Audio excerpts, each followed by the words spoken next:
ദുബായിൽ school bus pooling സംവിധാനം വരുന്നു. ഒരേ മേഖലയിൽ പ്രവർത്തിക്കുന്ന വിവിധ സ്കൂളുകളിലെ വിദ്യാർത്ഥികളെ ഒന്നിച്ച് വിദ്യാലയങ്ങളിലേക്ക് കൊണ്ടുപോകുന്ന ബസ് സർവീസാണിത്. ഈ വർഷം ആദ്യപാദത്തിൽ സർവീസിന് തുടക്കമാകും. പരീക്ഷണാടിസ്ഥാനത്തിലാണ് Dubai road transport authority school bus pooling ആരംഭിക്കുന്നത്. അടിസ്ഥാനപരമായി ഇത് സ്കൂൾ ബസ് ഷെയറിംഗ് സംവിധാനമാണ്. നിലവിൽ വിദ്യാർത്ഥികളെ കൊണ്ടുപോകാനും തിരിച്ചു കൊണ്ടുവിടാനും വിവിധ സ്കൂളുകൾ ഏർപ്പെടുത്തുന്ന നിരവധി ബസ്സുകളാണ് താമസ മേഖലകളിലേക്ക് എത്തുന്നത്. ഇതിനു പകരം ഒരേ മേഖലയിലെ പല സ്കൂളുകളിലെ വിദ്യാർത്ഥികളെ ഒരുമിച്ച് ബസ്സിൽ കൊണ്ടുപോകുന്ന സംവിധാനമാണ് സ്കൂൾ ബസ് പൂളിംഗ്. വിദ്യാർത്ഥികളെ കൊണ്ടുപോകാൻ ഓരോ സ്കൂളിൻ്റെയും ബസ്സുകൾ റോഡിലിറങ്ങി ഗതാഗതക്കുരുക്കുണ്ടാക്കുന്നത് ഇതിലൂടെ ഒഴിവാക്കാനാകും.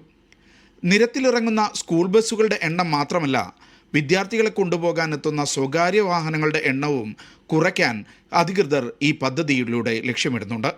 യാങ്കോ ഗ്രൂപ്പ്, അർബൻ എക്സ്പ്രസ് ട്രാൻസ്പോർട്ട് എന്നിവയുമായി സഹകരിച്ചാണ് ഈ പദ്ധതി നടപ്പാക്കുക. ഇത് സംബന്ധിച്ച ധാരണാപത്രത്തിൽ കമ്പനികൾ ഒപ്പുവെച്ചു. Media 1, Dubai.